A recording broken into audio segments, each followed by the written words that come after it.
दरअसल राजनीतिक अजीत पवार ही वह शख्स है जिन्होंने आगे आकर देवेंद्र फडणवीस को, बीजेपी को सपोर्ट किया है। और ये देखिए, इसमें कोई दो मत नहीं होना चाहिए। इस मैं पहले भी कह रहा था, हमने एक्सक्लूसिव ब्रेकिंग दी थी इस पूरे मामले पर कि अजीत पवार संवैधानिक रूप से उन सभी 54 विधायकों का नेता है।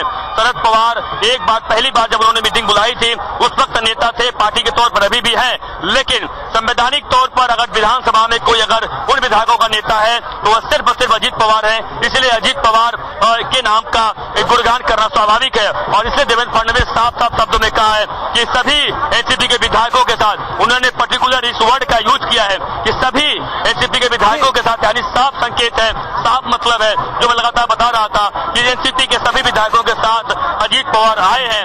एनसीपी में कोई विधायक नहीं बचा है। भले शरद पवार क्लेम कर रहे हैं उनके पास कुछ विधायक आए हैं, लेकिन आप यकीन मानिए संवैधानिक रूप से कोई भी विधायक नहीं बचा। पूरे के पूरे विधायक पूरे कंट्रोल में अजीत पवार के हैं। और इसीलिए यहाँ पर बड़े कॉन्फिडेंट तरीके से आपने देखा देवेंद्र फडणवीस लोगों के सामने बोलते हैं कि 5 साल महाराष्ट्र में और अच्छे सरकार हम चलाएंगे, लोगों की सेवा करेंगे, जन जन में जाएंगे। मराठी में जो बातें कही, यानी कोई दो मत इसमें अब नहीं है कि महाराष्ट्र में 30 नवंबर को जब यहाँ पर सरकार का परीक्षण होगा उसमें किसी भी सूरत में देवेंद्र फडणवीस बहुमत सिद्ध करने में कामयाब हो जाएगी।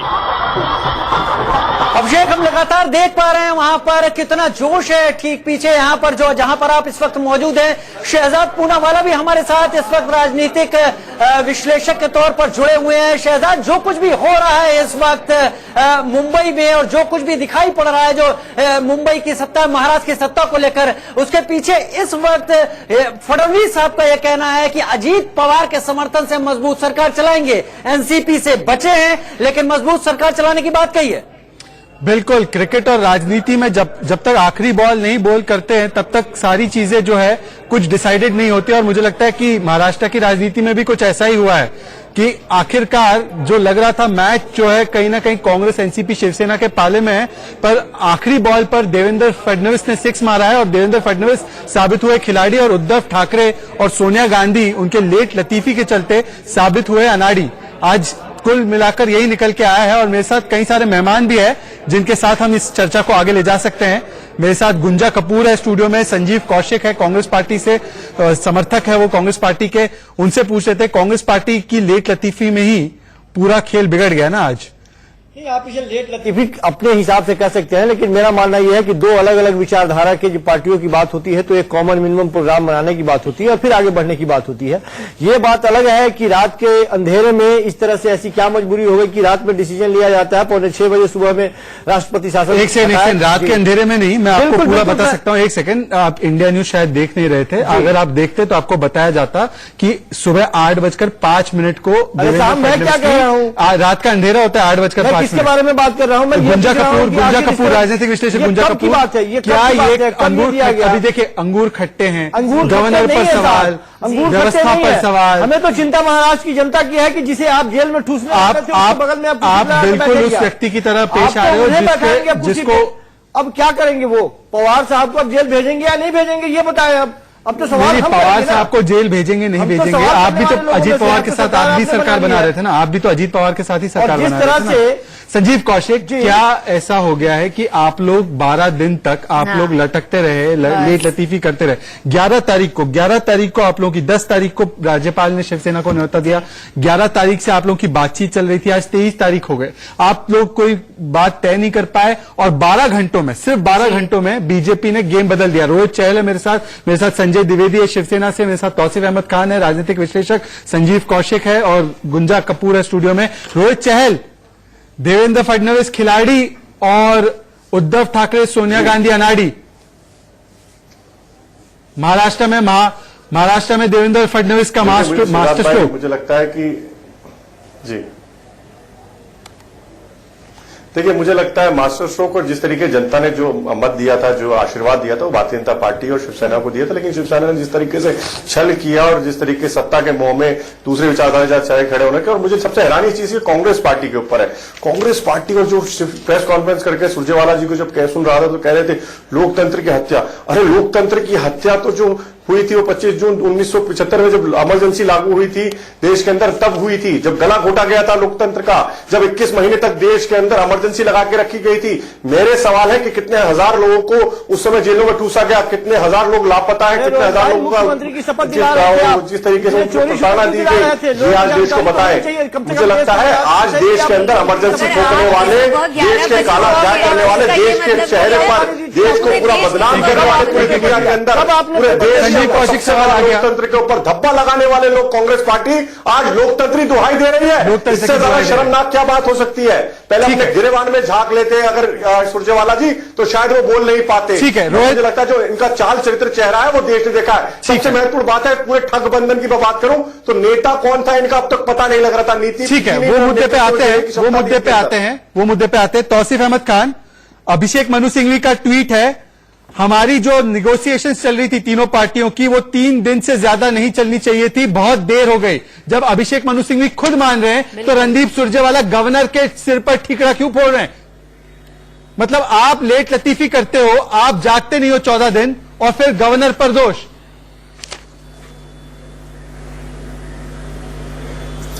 देखिए, जब चुनाव होता है, चुनाव के बाद किसी राज्य में सरकार बनती है, तो वो कोई अखाड़े का खेल नहीं है, वो कोई क्रिकेट का खेल नहीं कि कौन जीता कौन हारा। हमेशा जनता को जीतना चाहिए और कभी भी जनता को हारना नहीं चाहिए। और आज एक बात तो क्लियर है कि आज महाराष्ट्र की जनता हार गई है, क्योंकि नेताओं ने आज क्या काम किया है, नेताओं ने आज कॉम्प्रोमाइज किया है। अपना काम बनता तो भाड़ में जाए जनता। आज जो महाराष्ट्र के नेताओं ने दिखाया है कि बड़ी खबर भाड़ में जाए जनता। राजीव, आपके पास एक बड़ी खबर आ रही है। अजीत पवार को हर पिछले 10 साल से अजीत पवार, मैं आपको रोक रहा हूं। राजीव, हमारे सहयोगी के पास एक बड़ी खबर आ रही है। राजीव, क्या है बड़ी खबर, बताइए। कुछ ही देर में अजीत पवार पर बैठक भी शुरू होने वाली थी एनसीपी की।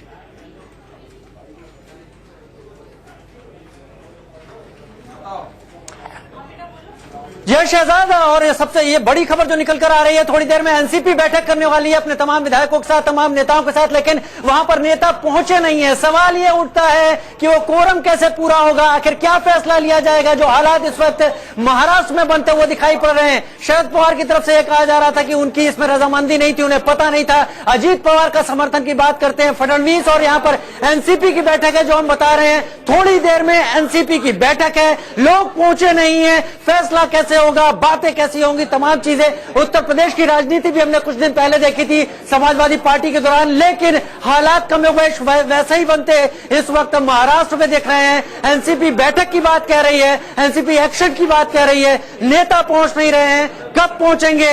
लेकिन बड़ी खबर यह कि इस वक्त वो मीटिंग की तैयारी है, उस बड़ी बैठक की एनसीपी की तरफ से तैयारी है, जो इस सारी कवायद के बाद एनसीपी जानना चाहती है कि क्यों हुआ, किस तरह से हुआ, क्या खामी रह गई, कहां पर अजीत पवार उनका साथ छोड़ गए। इस सब को लेकर एक बैठक की तैयारी है। बड़ी खबर है इस वक्त की शहजाद। बड़ी खबर है गुंजा कपूर, क्या जैसे आकलन किया जा रहा था कि शरद पवार जी, हमारे साथ अभिषेक, हमारे रिपोर्टर अभिषेक जुड़े हुए हैं। अभिषेक, क्या ताजा अपडेट है एनसीपी की बैठक को लेकर, खासकर वहां पर एनसीपी के जो विधायक है वो अभी तक पहुंचे नहीं है, इससे क्या निष्कर्ष निकाला जाए? देखिए, जैसा कि मैं पहले ही बता रहा था कि कोई भी एनसीपी का विधायक उस मीटिंग में नहीं जाने वाला है। कारण साफ है, सभी के सभी विधायक जो है वो अजीत पवार के कंट्रोल में है, क्योंकि किसी भी सूरत में अजीत पवार अपना जो कमांड है वो नहीं छोड़ना चाहेंगे अब, क्योंकि पूरा जो कहते हैं धनुष से तीर निकल चुका है। कोई भी सूरत में अब मुड़ के अजीत पवार जाने वाले नहीं है। और जब थोड़ा देर पहले देखा आपने, जब ठीक यहीं पर बीजेपी ऑफिस में देवेंद्र फडणवीस आए तो उन्होंने साफ शब्दों में कह दिया कि अजीत पवार एनसीपी के सभी विधायकों के साथ हमें सपोर्ट किए हैं। बड़ी बात उन्होंने कही है, जो बात मैं थोड़ी देर पहले एक्सक्लूसिव ब्रेकिंग दिया था, बताया था कि किसी भी सूरत में संवैधानिक जो उनका पोस्ट है उसके मुताबिक किसी भी सूरत में अजीत पवार के पास पूरा अधिकार है, दूसरा कोई मीटिंग नहीं बुला सकता है। अभिषेक, मुझे एक बात समझनी है आपसे, मुझे एक बात आपसे समझनी है। शरद पवार सुप्रीमो है एनसीपी के, सबसे बड़े नेता। क्या आप कह रहे हैं कि ये सारे छोटे विधायक शरद पवार के खिलाफ बगावत कर रहे हैं, अजीत पवार के साथ जा रहे हैं, या कहीं ना कहीं दोनों साथ में है, चाचा भतीजा?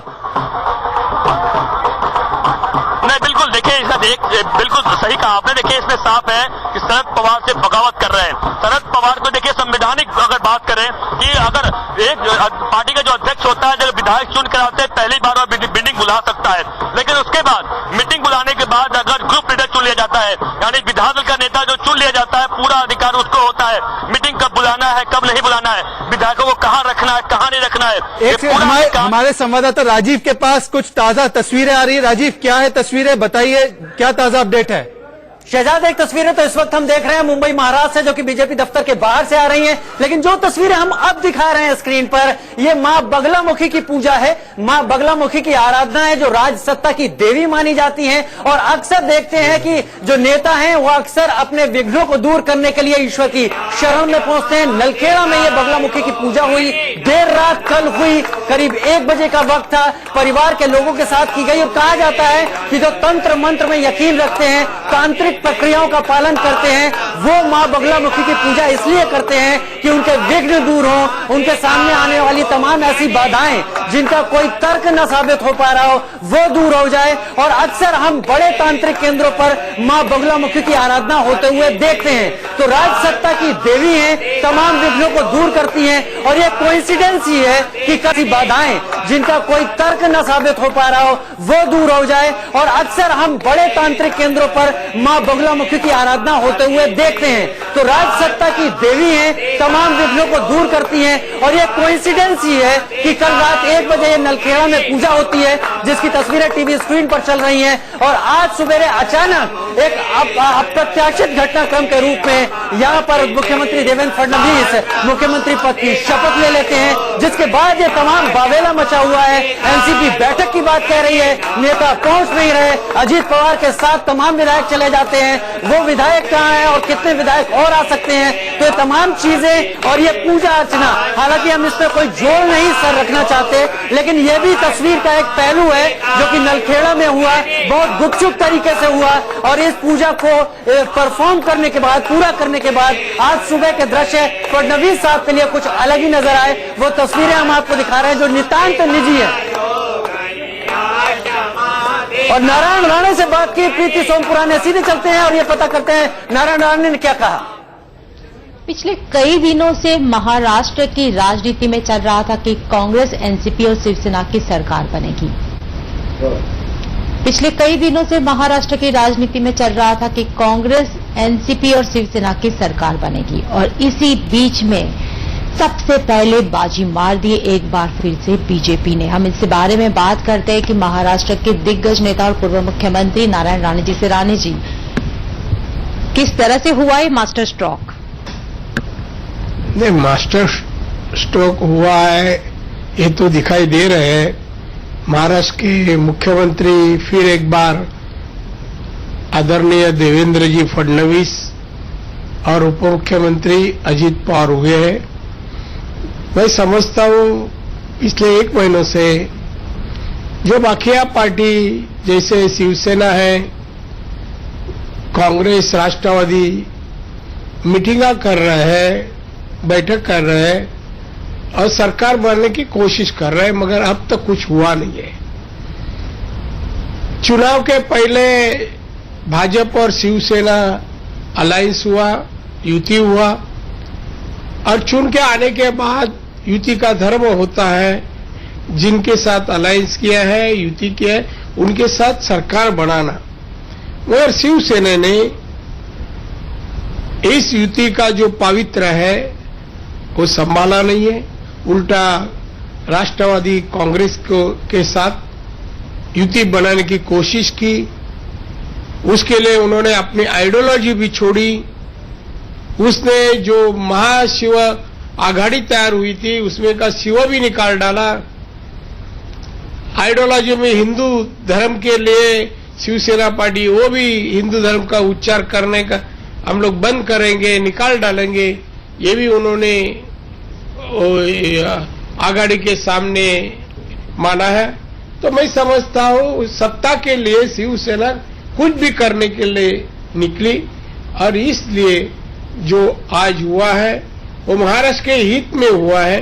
अजीत पवार जी भाजपा के साथ आके सरकार बनाना चाहता है, वो महाराष्ट्र के हित में ही होगा। और दूसरी बात भी, अभी जो किसान हैं, अभी जो मार के सामने जनता के तकलीफें हैं, वो दूर करने की कोशिश ये सरकार करेंगे, ऐसा मुझे विश्वास लगता है। और इस काम में आदरणीय देवेंद्र फडणवीस और अजित पवार जी अच्छी तरह से, दोनों को अच्छा तजुर्बा है, तो तजुर्बा के मुताबिक अच्छा काम करेंगे, ऐसा मुझे विश्वास है। लेकिन शरद पवार का ये कहना है कि पूरी तरीके से अंधेरे में रखा गया, पीठ के पीछे से अजित पवार ने वार किया। कितने लोग, कितने विधायक अजित पवार के साथ में है इस वक्त? नहीं, वो अजित पवार ही बता सकेंगे। देखिए, ये सब छुपने वाली बात नहीं है। 30 तारीख को तो सबको पद बताना होगा कि कितने विधायक साथ में हैं। तो मैं समझता हूँ अभी दोनों का घर का मामला है, बाहर आके उन्होंने अभी जो स्टेटमेंट दी है, तो उसके मुताबिक मैं समझता हूँ आने वाले 30 तारीख को किसकी ताकत क्या है वो सामने आएगी। यानी 30 तारीख को बहुमत सिद्ध हो जाएगा। हो जाएगा। क्या शिवसेना भी टूटेगी? देखिए, शिवसेना कांग्रेस तो टूटने वाली है 100%। उद्धव ठाकरे कुछ भी करे तो मैं समझता हूँ वो तो टूटने वाली है। तो उसके लिए मैं समझता हूँ उसके लिए ज्योतिष के पास जाने की आवश्यकता नहीं है। कुछ भी करे तो भी मैं समझता हूँ कि शिवसेना और कांग्रेस भविष्य में टूटने वाली है। क्या शिवसेना और कांग्रेस के कुछ विधायक आपके संपर्क में हैं? वो अभी नहीं बताऊंगा, जो कुछ होगा वो 30 तारीख को पता चलेगा।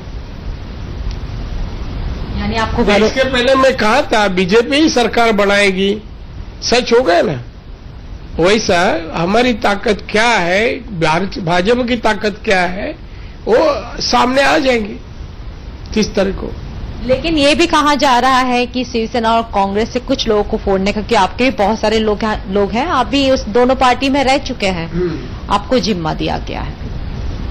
देखिए, मैं कांग्रेस शिवसेना में रह चुका हूं।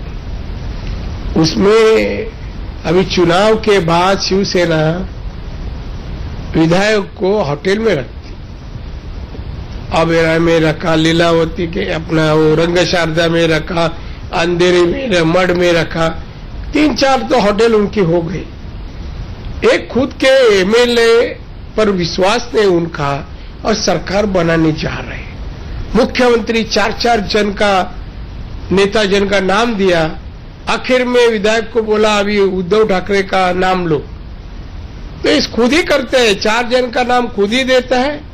एकनाथ शिंदे बोलो, सुभाष देसाई बोलो, ये संजय राउत बोलो। क्या अजब की बात है, संजय राउत का नाम कोई शिव सैनिक या नेता ने नहीं सुझाव दिया, पवार साहब ने सुझाव दिया। इसका मतलब वो शिवसेना से कितना प्रामाणिक है वो भी उसमें डाउट है, मैं समझता हूं। इसलिए उनका सैनिकों ने किसी ने एक जन भी ये नेता का नाम नहीं लिया, शिवसेना का नेता जन ने नाम लिया, ये पवार साहब नाम लेता है। 4-4 जन का नाम, आखिर में उद्धव ठाकरे का नाम। वो बैठक में, तीनों को बैठक में चर्चा नहीं हो गई और बाहर आके शरद पवार जी ने डिक्लेयर कर दिया। तो आप सत्ता बढ़ने के पहले ही एक दूसरे के ऊपर विश्वास नहीं है, आगे ये सरकार क्या चला सकते हैं। एक निर्णय होने के लिए 1 महीना में भी उनको सत्ता पे बैठने के लिए निर्णय नहीं होता है, तो क्या चलाएंगे 5 साल सरकार। इन लोग कौन है इन लोग में चलाने वाला?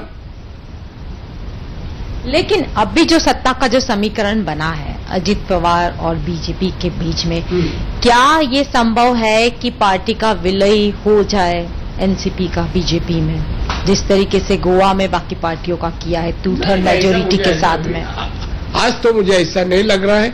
मैं समझता हूं कि अजित पवार जी काफी तजुर्बा है, काफी सालों से मंत्री है, राष्ट्रवादी का नेता है, सरकार में उनको काफी तजुर्बा है, तो मैं समझता हूं। और देवेंद्र जी ने 5 साल मुख्यमंत्री पद संभाला है, तो दोनों भी महाराष्ट्र के लिए अच्छा सरकार देंगे, इसका मुझे पूरा विश्वास है। तो आपने सुना था कि ये थे नारायण राणे, जिनको पूरा भरोसा है कि 30 तारीख को जो बहुमत ये सरकार जो है पास कर देगी और आराम से जो है उनके पास जितने जरूरत चाहिए विधायकों के, उससे ज्यादा विधायक उनके पास में है। कैमरामैन विष्णु के साथ प्रीति सोमपुरा, इंडिया न्यूज, मुंबई।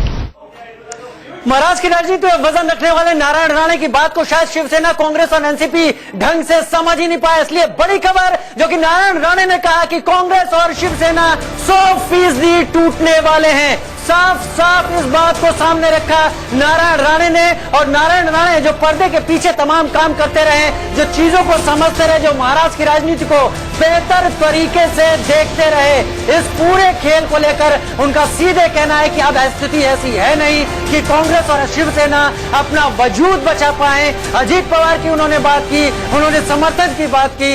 ये तमाम बातचीत, ये सारी बातचीत जो उनकी हमारे इंडिया न्यूज के साथ हुई है, उसमें सबसे बड़ी खबर यही है कि उन्होंने साफ कहा कि अब कांग्रेस और शिवसेना बचे नहीं रह सकते, इनका टूटना 100% तय है। शहजाद हमारे साथ जुड़े हुए तमाम मेहमानों के साथ। शहजाद, बड़ी खबर और बड़ी बात जहां तक महाराष्ट्र की राजनीति का सवाल है। बिल्कुल बिल्कुल, और नारायण राणे कोई छोटे मोटे व्यक्ति नहीं है, बहुत वजन रखते हैं। उन्होंने शिवसेना में भी वो डिप्टी चीफ मिनिस्टर रहे, कांग्रेस में भी उन्होंने बड़े पद संभाले और अब वो बीजेपी के साथ है। तो गुंजा कपूर, जाहिर सी बात है कि अगर नारायण राणे कुछ कह रहे हैं तो उनको कुछ ना कुछ पता होगा। और इस बीच ये भी खबर आ रही है कि जो एनसीपी की बैठक होने वाली थी वो बैठक अब डिले हो चुकी है, वहां पर एमएलएज नहीं पहुंचे, जैसे हमारे संवाददाता अभिषेक ने बताया।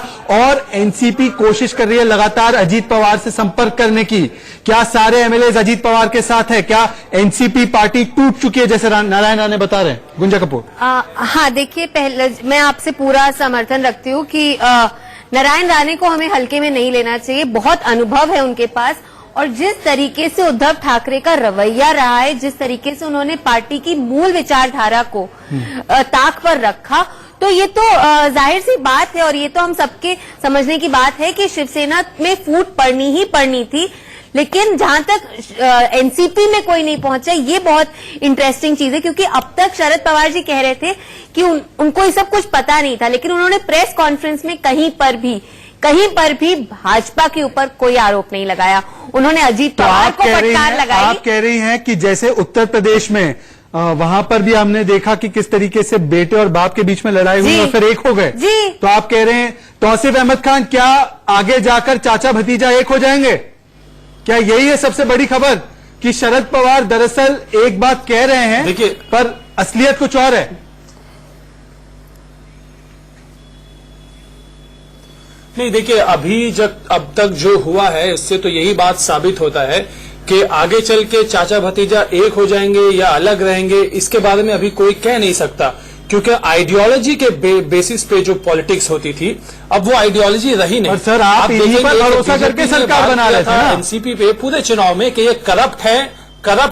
जी, एनसीपी क्यों बनी थी थोड़ा याद करिए। शरद पवार ने करप्ट हैं, ये भ्रष्टाचारी हैं, हम इनके साथ में सरकार नहीं बनाएंगे। संजय द्विवेदी वो साथ में आ गए। संजय द्विवेदी वो तो साथ में आ गए, पर संजय द्विवेदी आप लोग सत्ता के लिए भाग रहे थे, सत्ता के लिए विचारधारा नीलाम कर दी, अब तो खुद की पार्टी बचाने के मतलब इस तरीके से दिन आ गए कि पार्टी बचानी पड़ेगी, पार्टी नहीं बच पाएगी। अब नारायण राणे की बात अगर माने तो शिवसेना में फूट पड़ने वाली है। 30 तारीख को कई सारे शिवसेना के एमएलए वोट करेंगे बीजेपी की सरकार के लिए। शहजाद जी, मैं अब इस पर कुछ नहीं बोलूंगा, लेकिन मैं एक बात बता दूं आपको, जो ये सरकार बनाई गई है, एक आप दिखाइए, क्लिपिंग दिखाइए इसमें, जिसमें माननीय फडणवीस जी कह रहे थे अजीत पवार चक्की पिसिंग।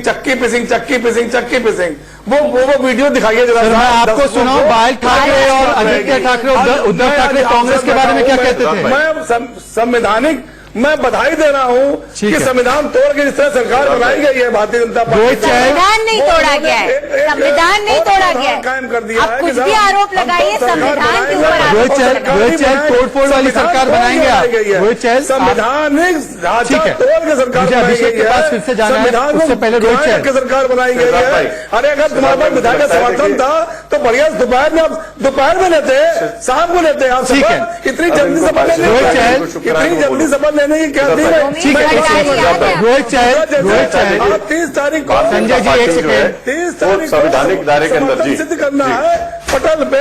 ठीक है तो वो संजय सिद्ध जी, करके देखिए संजय जी, मुझे आपकी खींच और समझ में जब आ रही है, बात मुझे कर आपका रहे दुख हैं, भी समझ में आ रहा है, पर इसका मतलब ये नहीं कि आप लगातार बोलते रहेंगे। रोहित चहल, क्या नारायण राणे को पार्टी ने एम्पावर किया है ये कहने के लिए कि टूट फूट मचाएंगे, तोड़फोड़ करेंगे, इसी तरीके से सत्ता हासिल करेंगे आप लोग?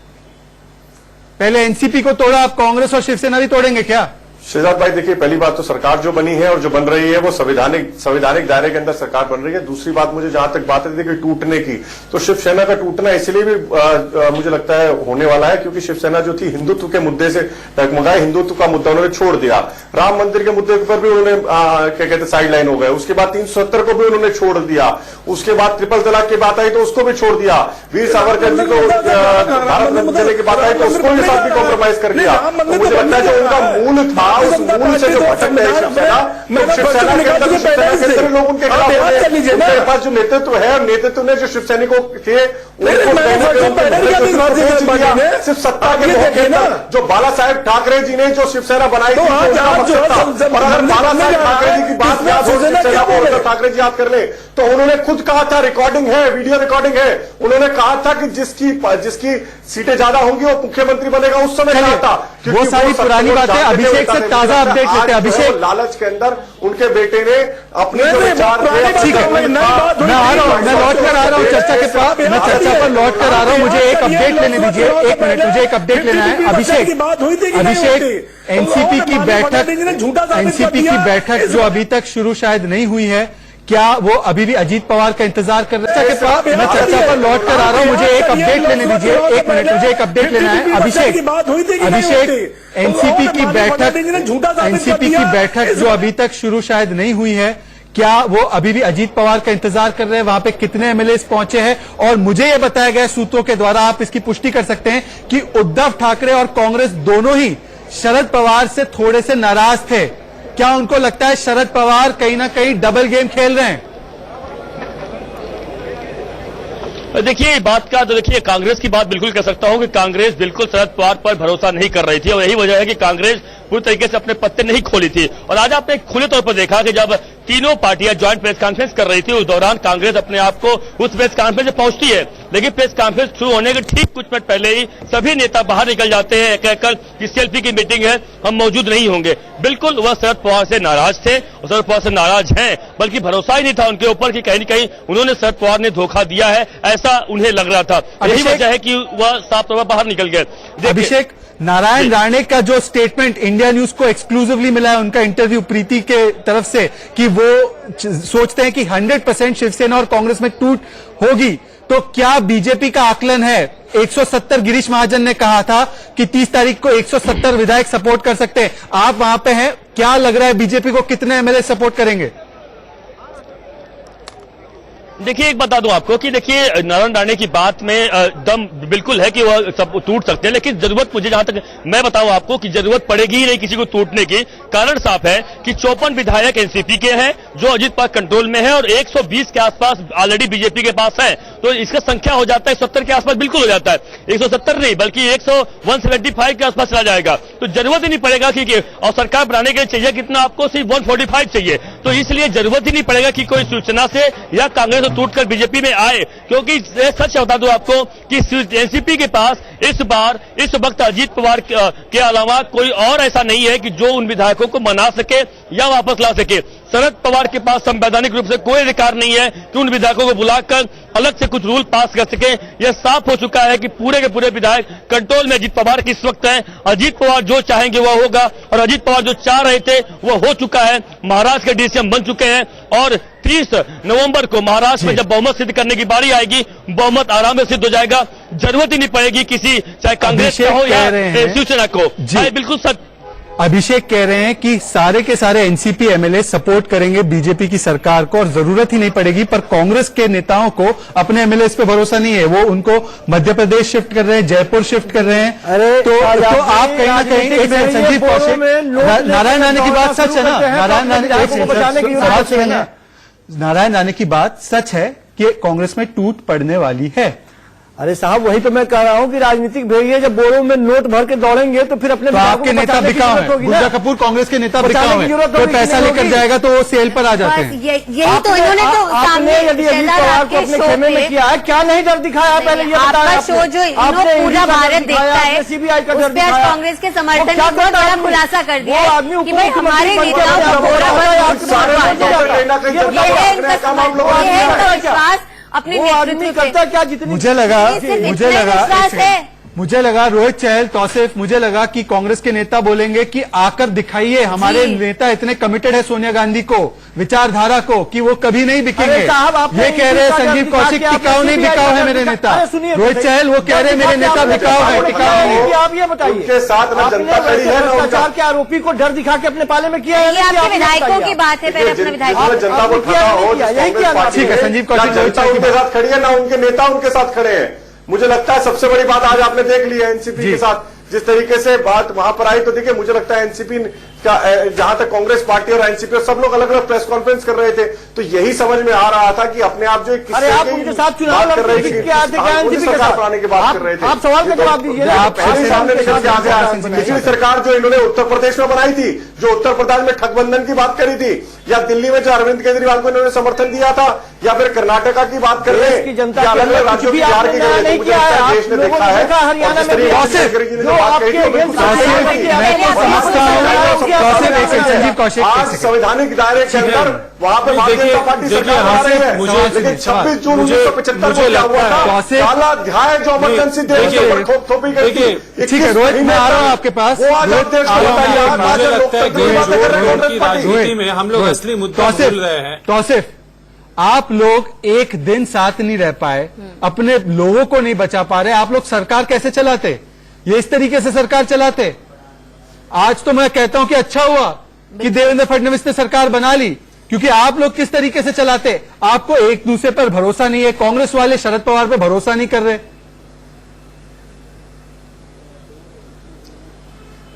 इस तरीके से एक सोचने वाली बात यह है कि क्या अपोजिशन में बैठना किसी को पसंद नहीं है? क्या अपोजिशन का एक बहुत इंपॉर्टेंट रोल होता है किसी भी असेंबली में सरकार चलाने के लिए? एक सेट ऑफ नेता एक तरफ होते हैं जो सरकार की तरफ होते हैं, फिर दूसरे एमएलए होते हैं एक लॉट जो अपोजिशन में बैठते हैं। दोनों को एक दूसरे की जरूरत होती है। तो बीजेपी को अपोजिशन में बैठने से क्या परेशानी थी? ये जोड़ तोड़ की राजनीति क्यों? आपको जोड़ तोड़ अगर आप करते हैं, जिस तरह से नेता ने कहा था पार्टी ने कहा था बैंक में पैसे जो गए वो वापस आ जाते हैं, तो उससे मुझे बुरा नहीं लगता। जनता ने आपको अपोजिशन में बैठना है नेताओं ने कि जो सेटअप है, मुझे अपने सहयोगी राजीव के पास चलना पड़ेगा। एक बड़ी खबर आ रही है हमारे पास, एक बड़ी खबर के लिए राजीव के पास चलते हैं। राजीव, क्या है खबर?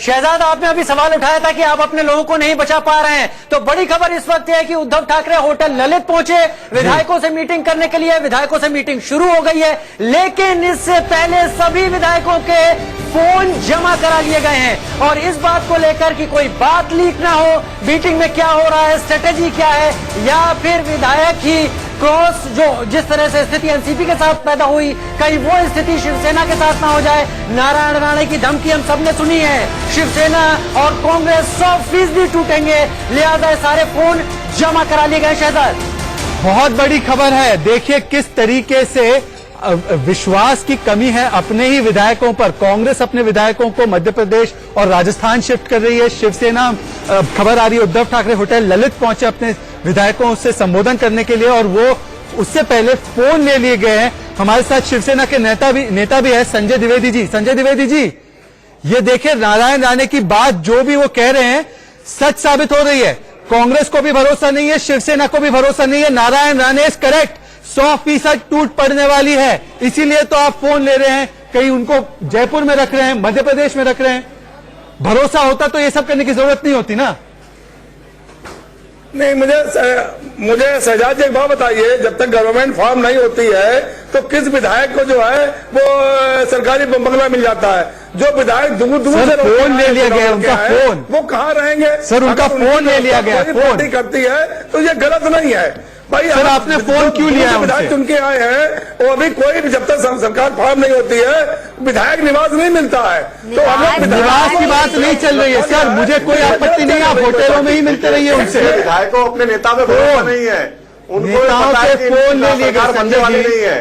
संजय सबसे जी, महत्वपूर्ण बात तो इन्होंने ठगा है हिंदुओं को, हिंदुत्व के ऊपर जो ठगा है, चाहे वो राम मंदिर के ऊपर जो ठगा है, 370 पे जो इन्होंने ठगा है, चाहे वो राम ट्रिपल तलाक पे जो ठगा है। देखिए अभी की ताजा खबर क्या है, अभी की ताजा आज खबर वाला क्या है? साथ ही इनको ऊपर से बैठ के देख रहे होंगे, छत्रपति शिवाजी महाराज इनको ऊपर से बैठ के देख रहे होंगे, किस तरीके से ठगने का काम इन्होंने महाराष्ट्र की जनता को किया है। डूबेगा एक दिन आपको, खरीद फरोख्त की राजनीति।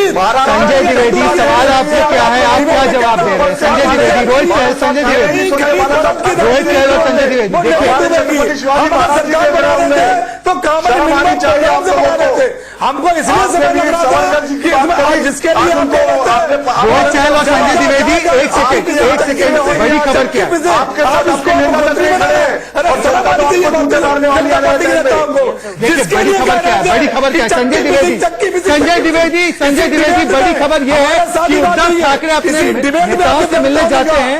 संजय द्विवेदी, उद्धव ठाकरे अपने विधायकों से मिलने जाते हैं, फोन जमा करवाते हैं विधायकों का। इसका मतलब यह है कि उनको अपने नेताओं में, अपने एमएलए पे नो कॉन्फिडेंस है। क्या नो कॉन्फिडेंस मोशन में धोखा देंगे उनके एमएलए उनको?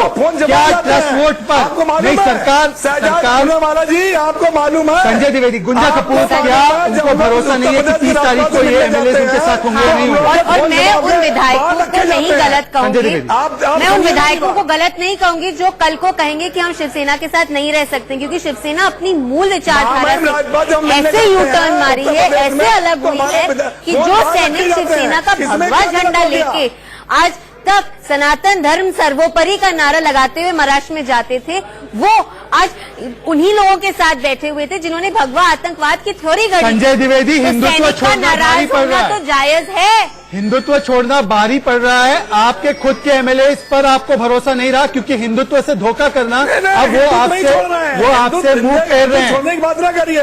अगर महाराष्ट्र में सरकार बननी है तो सबसे पहले प्रदेश होता है, प्रदेश के साथ जब प्रदेश रहेगा तभी सिद्धांत और नीतियां रहेंगी। अगर प्रदेश ही नहीं रहेगा तो सिद्धांत नीतियां क्या करेंगे हम बना के? अगर प्रदेश में सरकार नहीं बन रही थी, ये देखिए शिवसेना काम कर रही थी, पहले कांग्रेस के साथ मिलकर। सर ऐसा है सर, राष्ट्रवाद के नाम पर पहले जायज चलाई जाती थी, आप प्रदेश के नाम पर, मुझे आपका लॉजिक समझ में नहीं आया। अपने मूल से भटक गए आप लोग, अपने विचारधारा से भटक गए आप लोग जो छत्रपति शिवाजी महाराज संजय जी, बाला साहब ठाकरे जीवित होते तो क्या सोनिया गांधी के साथ मंच साझा करते? इसीलिए आप तौसीर अहमद खान मंच नहीं साझा करते सोनिया गांधी के साथ। तौसीर अहमद खान सबको हमने छोड़ दिया। तौसीर अहमद खान, उद्धव ठाकरे का शिवसेना के एमएलए का फोन जमा कराना बहुत बड़ा संकेत। क्या ये संकेत है कि शिवसेना में बगावत की बू आ रही है? एक सेकेंड, मुझे तौसीफ से सवाल लेना है। तौसीफ कांग्रेस समर्थक, तौसीफ फोन तो संजय द्विवेदी की आवाज धीमे कीजिए थोड़ी सी। तौसीफ अहमद खान, क्या उद्धव ठाकरे को लग रहा है सोनिया सेना के साथ जाना गलती थी, अब उनको भरोसा नहीं रहा अपने नेताओं पे, नेता बगावत कर रहे हैं? नहीं, देखिए फोन तो जमा बीजेपी भी लेती है। देवेंद्र फडणवीस जी ने कहा था कि अजीत पवार जो है वो चक्की पीसेंगे, तो आज जब वो उन्हें अपना डिप्टी चीफ मिनिस्टर बनाते हैं तो वो उनको कैसे चक्की पिसवाएंगे? क्या आज देवेंद्र फडणवीस जी अपने सहयोगी राजीव के पास राजीव, ताजा अपडेट है आपके पास? राजीव के पास चलेंगे ताजा अपडेट के लिए। शहजाद, मीटिंगों का दौर है, बैठकों का दौर है, हर कोई बैठक कर रहा है, हर कोई मीटिंग कर रहा है। बड़ी खबर यह है कि अजीत पवार अपने भाई के घर इस वक्त बैठक कर रहे हैं। ज्यादातर नेता उनके साथ ही वहां पर पहुंच चुके हैं। घर के बाहर पुलिस का बंदोबस्त बढ़ा दिया गया। अजीत पवार के घर, श्रीनिवास के घर के बाहर पुलिस का बंदोबस्त बढ़ा दिया गया। लेकिन वहीं एनसीपी की बैठक देर होती चली जा रही है जो वायव्य चमार सेंटर में होने वाली है। तो अजीत पवार अपने सभी साथियों के साथ बैठक अपने भाई के घर कर रहे हैं। जहां पर इस वक्त पुलिस का बंदोबस्त बढ़ाया गया है। तमाम खबरें, हर किसी की बैठक चल रही है, हर कोई इस समीकरण को अपने लिहाज से दुरुस्त कर देना चाहता है। बड़ी खबर, अजीत पवार अपनी स्ट्रेटेजी बना रहे हैं क्योंकि उप मुख्यमंत्री हैं और बहुमत भी दिखाना है, तो तमाम अपने साथियों को अपने साथ रखना है। इसको सबको लेकर तमाम समीकरणों पर बैठक अजीत पवार के भाई के घर इस वक्त चल रही है। शहजाद,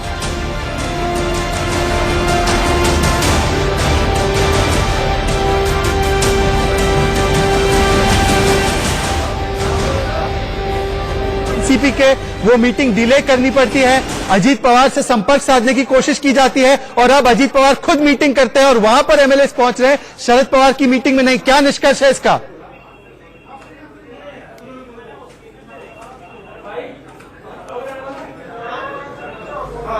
शायद अभिषेक हमारे साथ नहीं है, गुंजा कपूर, इससे बहुत बड़ा संदेश बाहर आ रहा है कि क्या कहीं ना कहीं एनसीपी में पूरी तरह से फूट पड़ चुकी है। पूरे सारे एमएलए, जैसे देवेंद्र फडणवीस कह रहे थे, सारे एमएलए बीजेपी को समर्थन देने वाले हैं, या इसमें भी कहीं ना कहीं आपको लगता है कि चाचा भतीजा एक साथ है?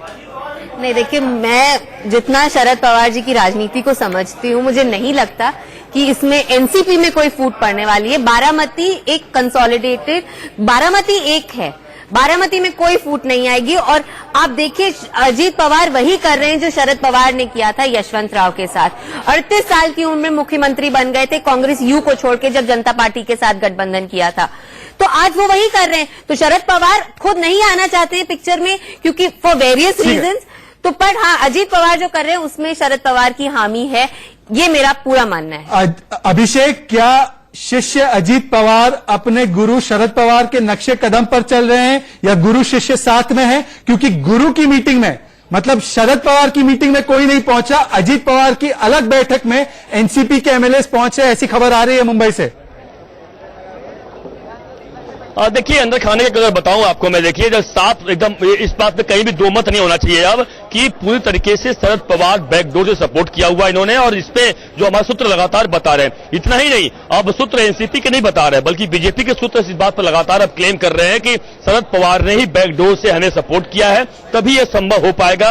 वरना अजीत पवार की इतनी अकेले की हिम्मत नहीं है कि पूरे की पूरी पार्टी लेकर एक साथ बीजेपी के साथ आ जाए और सरकार बना ले। यह साफ है, इस पे कोई दो मत नहीं किसी को होना चाहिए कि शरद पवार साथ में नहीं है। देखिए, जनता को दिखाने के लिए शरद पवार कुछ न कुछ करना पड़ेगा, दिखाना पड़ेगा, और यही अजीत पवार की इतनी अकेले की हिम्मत नहीं है कि पूरे की पूरी पार्टी लेकर एक साथ बीजेपी के साथ आ जाए और सरकार बना ले। यह साफ है, इस पे कोई दो मत नहीं किसी को होना चाहिए कि शरद पवार साथ में नहीं है।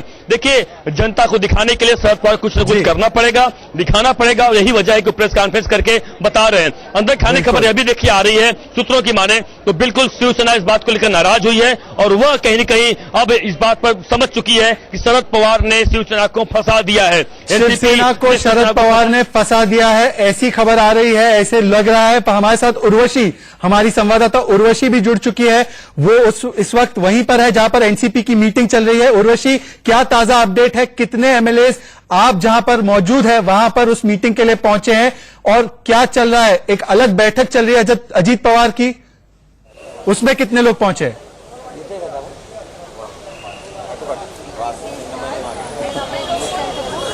जी, हम आपको बता दें, हम वाईबी चौहान सेंटर पर है जहां पे अंदर एमएलए की बैठक हो रही है। एनसीपी सुप्रीमो शरद पवार जो है इन सारे एमएलए की बैठक, इन सारे एमएलए के साथ बैठक कर रहे हैं और बातचीत हो रही है आगे के कोर्स ऑफ एक्शन को लेकर।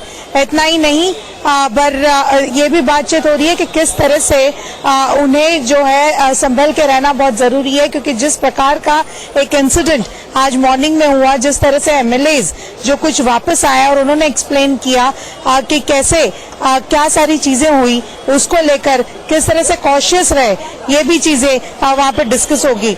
एक बहुत ही इंटरेस्टिंग चीजें बाहर आ रही है और वो ये है, हमने देखा कि हमारे पास 9 लोगों की लिस्ट थी, कुछ एनसीपी के एमएलए 9 लोगों की लिस्ट जो मुंबई से दिल्ली गई है, पर हम देखते हैं कि उन 9 में से कुछ और बाकी के जो लोग वापस आए शरद पवार के पास, वो अभी फिलहाल एनसीपी के इस पर्टिकुलर मीटिंग में बैठ रहे हैं। उनमें से इन 7 लोगों के नाम मैं बता रही हूँ। एक है संदीप क्षीरसागर, दूसरे राजेंद्र शिंगणे, सुनील शेड़के, सुनील गुसारा, निरहरी जिरवार, अनिल भाईदास पाटिल और माणिकराव कोकाटे, जिन्होंने ट्वीट करके भी बताया कि किस तरह से वो वापस जो है यहाँ पे शरद पवार के साथ रहेंगे और उनको जो है सपोर्ट करेंगे। अच्छा, क्योंकि हमारे पास खबर यह आ रही है उर्वशी, लगातार खबर यह आ रही है कि अजीत पवार जिस बैठक को चेयर कर रहे हैं, विधायकों की बैठक को, वहां पर ज्यादातर विधायक पहुंच रहे हैं और शरद पवार की जो बैठक है उसको डिले करना पड़ा है, वहां पर विधायकों की तादाद कम है। तो असलियत क्या है? क्या शरद पवार इस पूरे खेल के पीछे हैं या शरद पवार खुद अकेले पड़ चुके हैं? चाचा को भतीजे ने मात दे दी।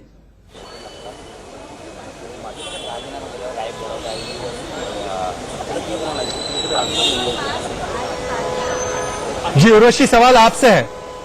भाईदास पाटिल